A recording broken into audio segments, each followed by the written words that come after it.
ଶିକ୍ଷା ବିକାଶ ସମିତିଙ୍କ ଦ୍ୱାରା ପରିଚାଳିତ ଅର୍ଦ୍ଧବାର୍ଷିକ ପରୀକ୍ଷା ମାତୃଭାଷାର ପ୍ରଶ୍ନ ଉତ୍ତର ଆଲୋଚନା କରିବା।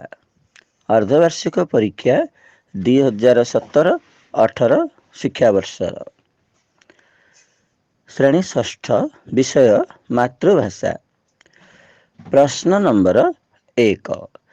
ଯେକୌଣସି 3ଟି ପ୍ରଶ୍ନର ଉତ୍ତର ଦିଅ। ପ୍ରଶ୍ନ କ। ଭାରତୀୟ ଭାବୁକମାନେ ବିଶ୍ୱ ପ୍ରାଣରେ ନିଜ ପ୍ରାଣ ଓ ନିଜ ପ୍ରାଣରେ ବିଶ୍ୱ ପ୍ରାଣକୁ କିପରି ଅନୁଭବ କରୁଥିଲେ? ଉତ୍ତର। ଭାରତର କାବ୍ୟ, ନାଟକ, ପୁରାଣାଦିରେ ଅରଣ୍ୟର ଗୌରବ ବିଶେଷ ଭାବରେ ପ୍ରକଟିତ ହୋଇଅଛି। ଶକୁନ୍ତଳା, କୁମାର ସମ୍ଭବ, ଉତ୍ତର ରାମଚରିତ ପ୍ରଭୃତି ଉତ୍କୃଷ୍ଟ ଓ ସୁନ୍ଦର ସାହିତ୍ୟରେ ବନ ପ୍ରଦେଶର ଯେଉଁ ଚିତ୍ର ଚିତ୍ରିତ ହୋଇଛି, ତାହାଦ୍ୱାରା କବିଙ୍କର ପୂର୍ଣ୍ଣ ପ୍ରାଣତା ପ୍ରକାଶ ପାଇଛି। କାରଣ ଭାରତୀୟ ଭାବୁକମାନେ କାଳେ କାଳେ ପ୍ରକୃତିକୁ ପବିତ୍ର ପ୍ରେରଣାର ଉତ୍ସ ରୂପେ ଗ୍ରହଣ କରିଥିଲେ। ସେମାନେ ପ୍ରକୃତି ସହିତ ଏକାତ୍ମ ହୋଇ ବିଶ୍ୱ ପ୍ରାଣରେ ନିଜ ପ୍ରାଣ ଓ ନିଜ ପ୍ରାଣରେ ବିଶ୍ୱ ପ୍ରାଣକୁ ଅନୁଭବ କରିପାରୁଥିଲେ। ପ୍ରଶ୍ନ ଖ। ଆମେରିକାର ଲୋକଙ୍କଠୁ ଶିଖିବା ଭଳି ସବୁଠୁ ଭଲ କଥାଟି କ'ଣ? ଉତ୍ତର। ଆମେରିକା ଲୋକଙ୍କଠୁ ଶିଖିବାର ସବୁଠୁ ବଡ଼ କଥା ହେଉଛି ଅନ୍ୟର ପ୍ରଶଂସା କରିବା। ଆମେରିକା ଲୋକେ ଅନେକ ଦିନ ପର୍ଯ୍ୟନ୍ତ ଏକୁଟିଆ ହୋଇ ଚଳୁଥିଲେ। ପୃଥିବୀ ରାଜନୀତି ସହିତ ସେମାନଙ୍କର ବିଶେଷ ସମ୍ପର୍କ ନଥିଲା। ଗଲା ବିଶ୍ୱଯୁଦ୍ଧରୁ ସେମାନେ ପୃଥିବୀ କ୍ଷେତ୍ରରେ ଆଗୁଆ ହେବାରେ ଲାଗି ପଡ଼ିଛନ୍ତି। ବିଶ୍ୱ ଶାସନ, ବିଶ୍ୱ ମୈତ୍ରୀ ପାଇଁ ସେମାନେ ବର୍ତ୍ତମାନ ବଡ଼ ବ୍ୟସ୍ତ। ଆନ୍ତର୍ଜାତିକ ଭାବ ବିନିମୟ ଲାଗି ଆମେରିକାର ଲୋକେ ଅଧିକ ବ୍ୟସ୍ତ। ପ୍ରଶ୍ନ ଗ। ସବରକରଙ୍କୁ କେଉଁ କାରଣରୁ ଆଣ୍ଡାମାନ ପଠାଯାଇଥିଲା? ଉତ୍ତର। ଇଂରେଜ ଶାସନ କାଳରେ ଦେଶକୁ ସ୍ୱାଧୀନ କରିବା ପାଇଁ ଉଦ୍ୟମ କଲେ ବିଦେଶୀ ସରକାର ନିଜର ସାମ୍ରାଜ୍ୟବାଦୀ ବିଚାର ଅନୁସାରେ ଲୋକକୁ ଜେଲ ଦଣ୍ଡ ସହିତ ନାନା ନିର୍ଯାତନା ଦେଉଥିଲେ। ଇଂରେଜମାନଙ୍କ ଆଖିରେ ସବରକରଙ୍କର ସ୍ୱାଧୀନତା ଆନ୍ଦୋଳନ କରିବା ଏକ ମୁଖ୍ୟ ଅପରାଧ ଥିଲା। ମାତ୍ର ବନ୍ଦୀ ଅବସ୍ଥାରୁ ଖସିଯିବା ପାଇଁ ଉଦ୍ୟମ କରିବାରୁ ତାଙ୍କ ଦଣ୍ଡ ବଢ଼ାଇ ଦେଇ ଆଣ୍ଡାମାନକୁ ଆଜୀବନ ବନ୍ଦୀ ଭାବରେ ପଠାଯାଇଥିଲା। ତେଣୁ ସେ ଆଣ୍ଡାମାନର ସେଲୁଲାର ଜେଲରେ 10 ବର୍ଷ କାଳ କଟାଇଥିଲେ। ପ୍ରଶ୍ନ ଘ। ଜାନକୀ ବାଈ କିଏ? ତା ପୁତ୍ରର ମୃତ୍ୟୁ କିପରି ହେଲା? ଉତ୍ତର। ଜାନକୀ ବାଈ ଜଣେ ଗରିବ ସ୍ତ୍ରୀ ଲୋକ ଥିଲେ। ଦିନେ ସକାଳୁ ତାର ଶିଶୁପୁତ୍ରଟିକୁ ଧରି ଭିକ୍ଷା ମାଗିବା ପାଇଁ ବାହାରିଗଲା। ସେ ସୁଲତାନଙ୍କ ପ୍ରାସାଦ ପଛପଟେ ଥିବା ଗୋଟିଏ ସଂକୀର୍ଣ୍ଣ ରାସ୍ତାରେ ଯାଉଥିବା ବେଳେ ହଠାତ୍ ଉଲ୍କା ବେଗରେ ଗୋଟିଏ ତୀର ଆସି ପିଲାଟିର ତଣ୍ଟିରେ ଫୁଟିଗଲା। ପିଲାଟି ତଳେ ପଡ଼ିଯାଇ ଚିତ୍କାର କରିବାକୁ ଲାଗିଲା। ବହୁ ସମୟ ଧରି ହାତ ଗୋଡ଼ ଛାଟି ଛଟପଟ ହେଲା। ତାପରେ ତାର ପ୍ରାଣବାୟୁ ଉଡ଼ିଗଲା। ବିନା ଦୋଷରେ ଜାନକୀ ବାଈର ପୁତ୍ରର ଜୀବନ ଗଲା। ପ୍ରଶ୍ନ ନମ୍ବର 2। ଯେକୌଣସି 2ଟି ପ୍ରଶ୍ନର ଉତ୍ତର ଦିଅ। ପ୍ରଶ୍ନ କ। ବର୍ଷା ଋତୁକୁ ସକଳ ଋତୁଙ୍କର ସାର ବୋଲି କୁହାଯାଇଛି କାହିଁକି? ଉତ୍ତର। ଦାରୁଣ ନିଦାଘର ଶୁଷ୍କତାକୁ ଦୂରେଇ ଦେଇ ରସମୟୀ ବର୍ଷା ପୃଥିବୀରେ ପାଦ ଥାପେ। ବର୍ଷାର ରୂପ ହୁଏ କେତେବେଳେ କାନ୍ତ, ପୁଣି କେତେବେଳେ ଭୀମକାନ୍ତ। ସକଳ ଜୀବ ତୃଷା ମେଣ୍ଟାଇ ଜଳରେ ଜଳାଶୟ ପୂର୍ଣ୍ଣ କରି ସବୁଜ ଶସ୍ୟ ସମ୍ଭାରରେ କୃଷି କ୍ଷେତ୍ର ପରିପୂର୍ଣ୍ଣ କରି ବର୍ଷା ଋତୁ ବନିଯାଏ। ବର୍ଷା ସନ୍ଧ୍ୟାରେ ଅନବରତ ଶୁଭୁଥିବା ବେଙ୍ଗରଡ଼ି, ଜୁଳୁଜୁଳିଆ ପୋକର ମିଞ୍ଜି ମିଞ୍ଜି ହୋଇ ଜଳୁଥିବା ଜ୍ୟୋତି, କୂଳ ପ୍ଲାବିତ ନଦୀ ଓ ଝରଣା ଏବଂ ରାଜଛତ୍ର ପରି ଦିଶୁଥିବା ଛତୁର ଛତ୍ର ଆଦି ଦର୍ଶନରେ ମନରେ ଅପାର ଆନନ୍ଦ ଜାତ ହୁଏ। ତେଣୁ ବର୍ଷା ଋତୁକୁ ସକଳ ଋତୁଙ୍କର ସାର ବୋଲି କୁହାଯାଇଛି। ପ୍ରଶ୍ନ ଖ ପଠିତ କବିତା ପ୍ରଭାତ ଅବକାଶରେ ଯଶୋଦାଙ୍କ ମାତୃ ସ୍ନେହ ବର୍ଣ୍ଣନା କର। ଉତ୍ତର, ମା ଯଶୋଦାଙ୍କ ପାଇଁ କୃଷ୍ଣ ସର୍ବସ୍ୱ ଥିଲେ। କୃଷ୍ଣଙ୍କ ବ୍ୟତୀତ ଗୋଟିଏ ମୁହୂର୍ତ୍ତ ମଧ୍ୟ ଯଶୋଦା ନିଜକୁ ସ୍ଥିର ରଖିପାରୁ ନଥିଲେ। କୃଷ୍ଣଙ୍କ ପ୍ରତି ଯଶୋଦାଙ୍କ ମାତୃ ହୃଦୟରେ ଭରି ରହିଥିଲା ଅତ୍ୟନ୍ତ ଗଭୀର ସ୍ନେହ ଭାବ। ତେଣୁ ରାତି ପାହିବା ମାତ୍ରେ ଯଶୋଦା ପୁତ୍ର କୃଷ୍ଣଙ୍କୁ ଶଯ୍ୟା ତ୍ୟାଗ କରି ଉଠିବାକୁ କହିଛନ୍ତି। ବଂଶୀଧର, ବନମାଳୀ, ବାସୁଦେବ ବୋଲି ମଧୁର ସମ୍ବୋଧନ କରିଛନ୍ତି। ସୁବାସିତ ଜଳରେ ମୁଖ ଧୁଆଇ ଅମୃତ ପାଣି କଦଳୀ, ଲବଣୀ, ଅଧାମ, ଗୋଟିକା, ପୁଳି ଓ ଖଣ୍ଡ ସାକର ଖୁଆଇ ଦେବାକୁ କହିଛନ୍ତି। ବିଗତ ଦିନର ଗୋଚାରଣ ହେତୁ ପଥଶ୍ରମ ପାଇ ଶୋଇ ପଡ଼ିଥିବା କୃଷ୍ଣଙ୍କ ଅଶକତ ଶରୀର ବ୍ୟଥା ନେଇ ମନେ ମନେ ଭାଳି ହୋଇଛନ୍ତି। ଏହା ହିଁ ଯଶୋଦାଙ୍କର ମାତୃସ୍ନେହର ପ୍ରମାଣ ଅଟେ। ପ୍ରଶ୍ନ ଗ ଶରତ ନଈକୂଳେ କବିତାଟି କବିଙ୍କ ଲିଖିତ କେଉଁ ପୁସ୍ତକରୁ ଆସିଛି? ଏଥିରେ ଶରତକାଳୀନ ନଈର ଶୋଭା କିପରି ବର୍ଣ୍ଣିତ? ଉତ୍ତର, ଶରତ ନଈକୂଳେ କବିତାଟି କବିଙ୍କ ଲିଖିତ କୈଶୋରିକା କବିତାରୁ ଆସିଅଛି। କବି ରାଧାମୋହନ ଗଡ଼ନାୟକଙ୍କ ମନ ଓ ପ୍ରାଣରେ ଶରତକାଳୀନ ନଈର ଅପୂର୍ବ ଶୋଭା ଫୁଟି ଉଠିଥିଲା। ପ୍ରକୃତିର ସବୁଜ କୋଳରେ ଶରତକାଳୀନ ନଈର ସ୍ୱଚ୍ଛ ଜଳଧାରା ଓ ଚପଳ ଢେଉମାଳା ମନୋହରା ମନେ ହେଉଥିଲା। ବଗର ଶିକାର ଭଙ୍ଗୀ, ଗେଣ୍ଡାଳିଆର ଝାମ୍ପ ମାରିବା, ଗୋପାଳ ବାଳକର ଗୋଚାରଣ ଓ ଶେଫାଳି ଫୁଲର ମହକ ନଦୀର ଶୋଭାକୁ ଆକର୍ଷଣୀୟ କରୁଥିଲା। ପ୍ରଶ୍ନ ନମ୍ବର 3, କ ବିଭାଗରୁ ଗୋଟିଏ ଓ ଖ ବିଭାଗରୁ ଗୋଟିଏ ସରଳାର୍ଥ ଲେଖ। ପ୍ରଶ୍ନ କ ମୁଁ କେବଳ ମୋର କର୍ତ୍ତବ୍ୟ କରିଛି। ଉତ୍ତର, ମୁଁ ... କରିଛି। ଉକ୍ତ ଗଦ୍ୟାଂଶଟି ଆମ ସାହିତ୍ୟ ପୁସ୍ତକର ନ୍ୟାୟ ବିଚାର ଶୀର୍ଷକ ଗଳ୍ପରୁ ଆନିତ। ଏହି ପ୍ରସଙ୍ଗରେ ଗାଳ୍ପିକ ସୁନନ୍ଦକର କାଜୀଙ୍କର ମହତ୍ତ୍ୱ ବର୍ଣ୍ଣନା କରିଛନ୍ତି। ଦ୍ୱିତୀୟ ଅନୁଚ୍ଛେଦ ବା ସେକେଣ୍ଡ ପାରାଗ୍ରାଫ, ଜାନକୀ ବାଈର ଅଭିଯୋଗକୁ ଗୁରୁତ୍ୱ ଦେଇ କାଜୀ ସୁଲତାନଙ୍କୁ ଦରବାରକୁ ଡକାଇଲେ। ରାଜା ନିଜର ଦୋଷ ସ୍ୱୀକାର କରିବାରୁ ତାଙ୍କୁ କାଜୀ ଦଣ୍ଡ ଦେଲେ। ରାୟ ଘୋଷଣା ପରେ କାଜୀ ନିଜ ଆସନରୁ ଓହ୍ଲାଇ ଆସି ସୁଲତାନଙ୍କୁ ପ୍ରଣାମ କରି କେବଳ ସେ ନିଜର କର୍ତ୍ତବ୍ୟ ପାଳନ କରିଛନ୍ତି ବୋଲି କହିଲେ। ତୃତୀୟ ପାରାଗ୍ରାଫ, ବାସ୍ତବରେ ଗାଳ୍ପିକଙ୍କର ଏହି ଉକ୍ତିଟି ଯଥାର୍ଥ ଅଟେ। କିମ୍ବା ପ୍ରଶ୍ନ ଅଛି, ମାଛି ନ ହୋଇ ମହୁମାଛି ହେବା, ଘାରେ ନ ବସି ଫୁଲରେ ବସିବା। ଉତ୍ତର, ମାଛି ... ବସିବା। ଉକ୍ତ ଗଦ୍ୟାଂଶଟି ଆମ ସାହିତ୍ୟ ପୁସ୍ତକର କଣ ଶିଖିବା ଶୀର୍ଷକ ପ୍ରବନ୍ଧରୁ ଆନିତ। ଉକ୍ତ ପ୍ରସଙ୍ଗରେ ଲେଖକ ଶ୍ରମ କରିବା ସହିତ ଅନ୍ୟର ପ୍ରଶଂସା କରିବାକୁ ପ୍ରେରଣା ଦେଇଛନ୍ତି। ଦ୍ୱିତୀୟ ଅନୁଚ୍ଛେଦ ବା ସେକେଣ୍ଡ ପାରାଗ୍ରାଫ, ପ୍ରାବନ୍ଧିକ ଆମେରିକୀୟମାନଙ୍କର ଶ୍ରମ ପ୍ରତି ସମ୍ମାନ ଓ ଅନ୍ୟର କର୍ମକୁ ପ୍ରଶଂସା କରିବାର ଗୁଣକୁ ଗୁରୁତ୍ୱ ଦେଉଛନ୍ତି। କିନ୍ତୁ ଆମ ଦେଶରେ ଆମେ ଶ୍ରମ କରୁନା କିମ୍ବା ଅନ୍ୟର କର୍ମକୁ ପ୍ରଶଂସା କରୁନା। ଏଭଳି କାର୍ଯ୍ୟ ନ କରି ଭଲ କାମ କରିବା ପାଇଁ ଲେଖକ ପରାମର୍ଶ ଦେଇଛନ୍ତି।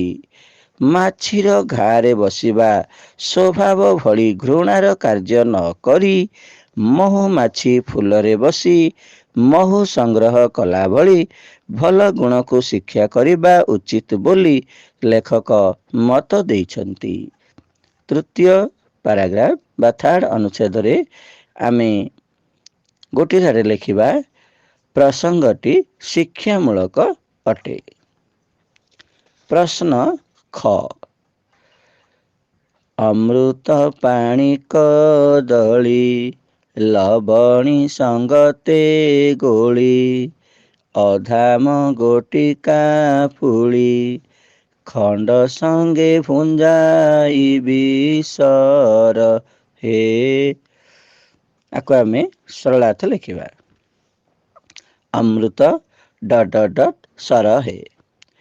ଉକ୍ତ ପଦ୍ୟାଂଶଟି ଆମ ସାହିତ୍ୟ ବହିର ପ୍ରଭାତ ଅବକାଶ କବିତାରୁ ଆନିତ। ଏହି ପ୍ରସଙ୍ଗରେ କବି ବନମାଳୀ ଦାସ ଯଶୋଦାଙ୍କର ମାତୃସ୍ନେହର ପରିଚୟ ଦେଇଛନ୍ତି। ଦ୍ୱିତୀୟ ଅନୁଚ୍ଛେଦ, ପ୍ରଭାତ କାଳ ହୋଇଛି, ଶ୍ରୀକୃଷ୍ଣ ନିଦରୁ ଉଠି ନାହାନ୍ତି। ଶୁକ, କାକ, ପିକ ଓ କୁକୁଟ ଆଦି ପକ୍ଷୀମାନେ ନାନା ରାବ କରି ପ୍ରଭାତ କାଳର ସୂଚନା ଦେଇଛନ୍ତି। ଯଶୋଦା ପୁତ୍ର ସ୍ନେହରେ ବ୍ୟସ୍ତ ହୋଇପଡ଼ିଛନ୍ତି। ସେ କୃଷ୍ଣଙ୍କୁ ବଂଶୀଧର ବୋଲି ସମ୍ବୋଧନ କରି ନିଦରୁ ଉଠିବାକୁ କହିଛନ୍ତି। ସୁବାସିତ ଜଳରେ ତାଙ୍କର ମୁହଁ ଧୁଆଇ ଦେଇ ଅମୃତ ପାଣି କଦଳୀ, ଲବଣୀ, ଅଧାମ ଗୋଟିକା ପୁଳି, ଖଣ୍ଡ ସାଖର ଓ ସର ଭୁଞ୍ଜାଇବେ ବୋଲି କହିଛନ୍ତି।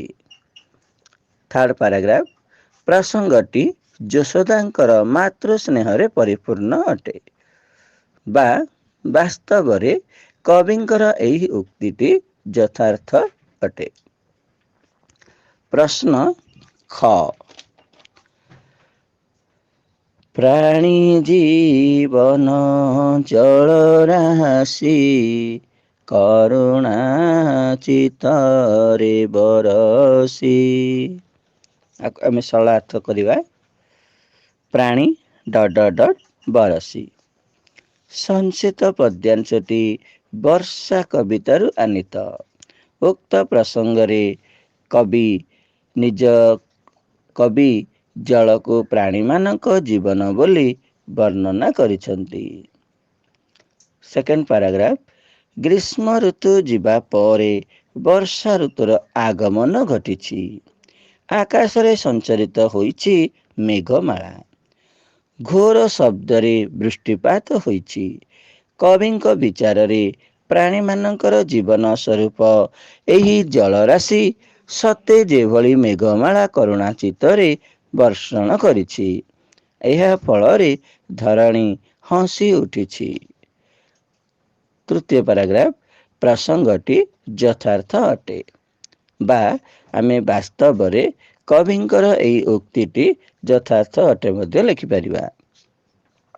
ପ୍ରଶ୍ନ ନମ୍ବର 4, ପ୍ରଶ୍ନ ଯେକୌଣସି ତିନୋଟି ପ୍ରଶ୍ନର ଉତ୍ତର ଦିଅ। ପ୍ରଶ୍ନ କ, ନିଜ ସାମ୍ରାଜ୍ୟକୁ ସୁଦୃଢ଼ କରିବା ପାଇଁ ସୁଲତାନ ଗିୟାସୁଦ୍ଦିନ କି ପଦକ୍ଷେପ ନେଇଥିଲେ? ଉତ୍ତର, ସୁଲତାନ ଗିୟାସୁଦ୍ଦିନ ବଲବନ ଜଣେ ଦୂରଦର୍ଶୀ ବ୍ୟକ୍ତି ଥିଲେ। ସେ ନିଜ ସାମ୍ରାଜ୍ୟକୁ ସୁଦୃଢ଼ ରଖିବା ନିମନ୍ତେ ଶାସନ କାର୍ଯ୍ୟ ଲାଗି ଟାଣୁଆ ସୁବେଦାର ଓ ନ୍ୟାୟ ବିଚାର ଲାଗି ଅଭିଜ୍ଞ କାଜୀମାନଙ୍କୁ ନିଯୁକ୍ତ କରିଥିଲେ। ପ୍ରଶ୍ନ ଖ, ଗରିବ ବାଳକଟିର ବେଶଭୂଷା କିପରି ଥିଲା? ଉତ୍ତର, ଗରିବ ବାଳକଟିର ବେଶଭୂଷା ନିହାତି ଦୟନୀୟ ଥିଲା।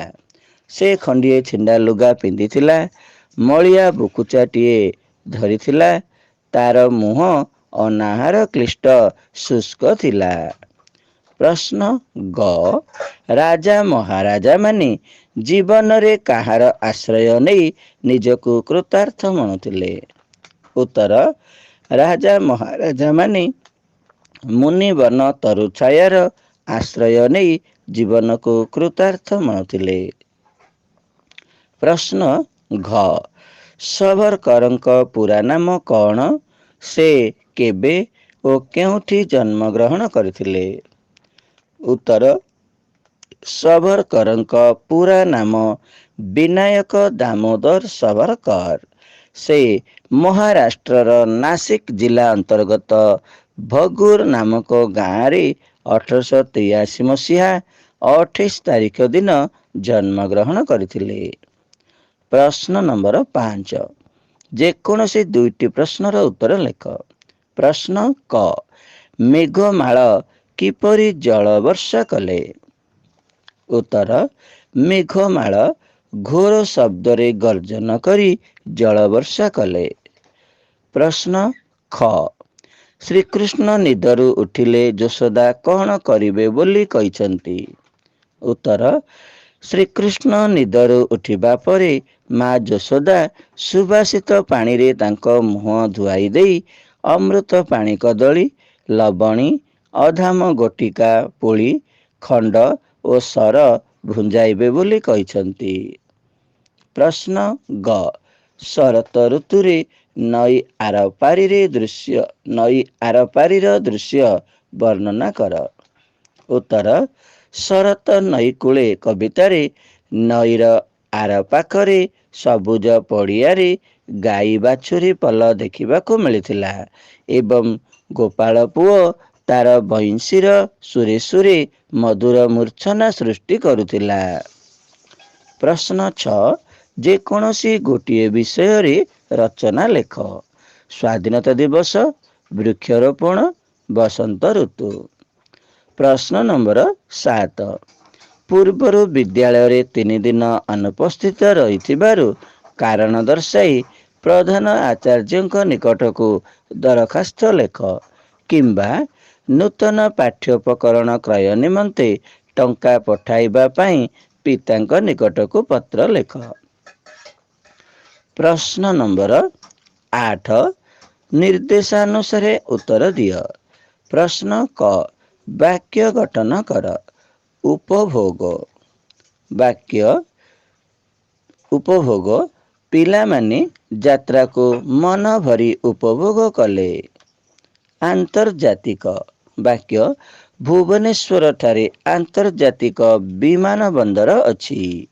ଦ୍ରୁତଗାମୀ ବାକ୍ୟ ରାଜଧାନୀ ଏକ୍ସପ୍ରେସ ଏକ ଦ୍ରୁତଗାମୀ ରେଳଗାଡ଼ି ଅଟେ। ପ୍ରଶ୍ନ ଖ ବିପରୀତ ଶବ୍ଦ ଲେଖ। ସ୍ୱତନ୍ତ୍ର, ସାଧାରଣ, ଅଳସ ବିପରୀତ ଶବ୍ଦ ନିରଳସ, କୃତଜ୍ଞ ବିପରୀତ ଶବ୍ଦ ଅକୃତଜ୍ଞ। ପ୍ରଶ୍ନ ଗ ପଦ୍ୟର ପାଦ ପୂରଣ କର। ବାଛୁରୀ ଚରାଇ ଯାଇ ଡ୍ୟାସ୍। ଉତ୍ତର ବାଛୁରୀ ଚରାଇ ଯାଇ କାଲି ପଥଶ୍ରମ ପାଇ। ପ୍ରଶ୍ନ ଘ ସଜାଡ଼ି ଲେଖ। ଜ୍ଞାନ ହେଲେ ଦେଶ ପାଇଁ ପରିପକ୍ୱ ତୁମ ଶକ୍ତି ପାଇବ କାମ କରିବାକୁ। ସଜାଡ଼ି ଲେଖିଲେ ଏହାର ଉତ୍ତର ହେବ ତୁମ ଜ୍ଞାନ ପରିପକ୍ୱ ହେଲେ ଦେଶ ପାଇଁ କାମ କରିବାକୁ ଶକ୍ତି ପାଇବ। ପ୍ରଶ୍ନ ଙ ସ୍ୱର ବର୍ଣ୍ଣ ଗୁଡ଼ିକୁ ବାଛି ଲେଖ। ଶରତ ନଈ କୂଳେ ବସିଛି ମୁହିଁ ଛାଇ ଛଇଳ ଆମ୍ର ତରୁ ମୂଳେ। ଉତ୍ତର ଏଠି ସ୍ୱରବର୍ଣ୍ଣ ଗୁଡ଼ିକ ହେଲା ନଈ, ଇ ହେଉଛି ଏଠି ସ୍ୱରବର୍ଣ୍ଣ, ଛଇଳ ଏଠାରେ ହସେଇ ଇ ହେଉଛି ସ୍ୱରବର୍ଣ୍ଣ, ଛାଇ ଏଠାରେ ଇ ସ୍ୱରବର୍ଣ୍ଣ। ପ୍ରଶ୍ନ ଚ ନିର୍ଭୁଲ ଶବ୍ଦଟି ବାଛି ଲେଖ। ଏଠାରେ 3 ପ୍ରକାର ଅଛି। ଆର ସଠିକ ଉତ୍ତରଟି ହେଉଛି ସରେ ଅଂଶୁମାର କରେ ଦୀର୍ଘଇକାର ଅର୍ଣ୍ଣ ସଂକୀର୍ଣ୍ଣ। ପ୍ରଶ୍ନ ଛ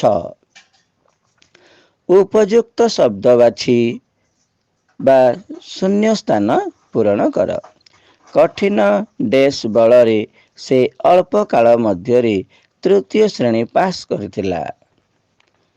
ଏଇଠି ଡେସ୍ରେ ରହିବ ଅଧ୍ୟବସାୟ। କଠିନ ଅଧ୍ୟବସାୟ ବଳରେ ସେ ଅଳ୍ପ କାଳ ମଧ୍ୟରେ ତୃତୀୟ ଶ୍ରେଣୀ ପାସ୍ କରିଥିଲା। ପ୍ରଶ୍ନ ଜ ଉପଯୁକ୍ତ ବିରାମ ଚିହ୍ନ ଦିଅ। ମହାରାଷ୍ଟ୍ରରେ କଣ ଶିବାଜୀ ପୁନର୍ଜନ୍ମ ଗ୍ରହଣ କଲେ? ଏଠି ମହାରାଷ୍ଟ୍ରରେ କଣ ଶିବାଜୀ ପୁନର୍ଜନ୍ମ ଗ୍ରହଣ କଲେ? ଏହାର ଉଦ୍ଧୃତ ଚିହ୍ନ ସହିତ ଠିକ୍ ଚିହ୍ନର ପ୍ରୟୋଗ କରିବା।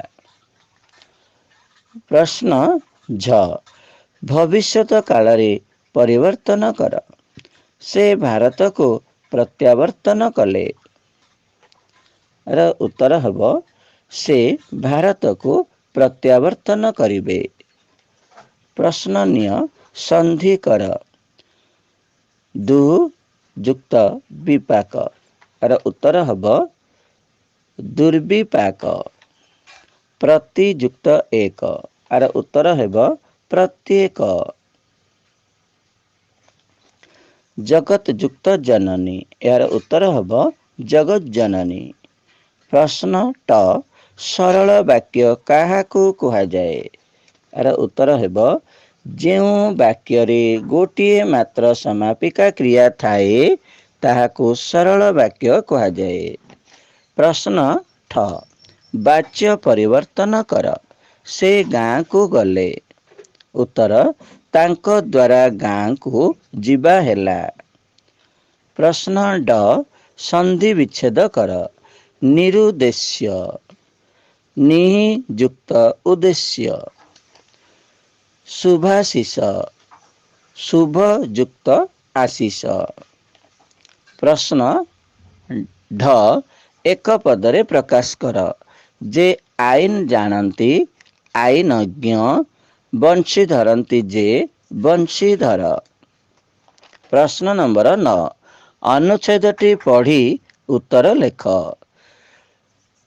ଏଠି ଅନୁଚ୍ଛେଦଟି ଅଛି ଧର୍ମାର୍ଜନ ଓ ମୋକ୍ଷ ଲାଭ ପୁରାଣ ପାଠର ଅନ୍ୟତମ ଉଦ୍ଦେଶ୍ୟ।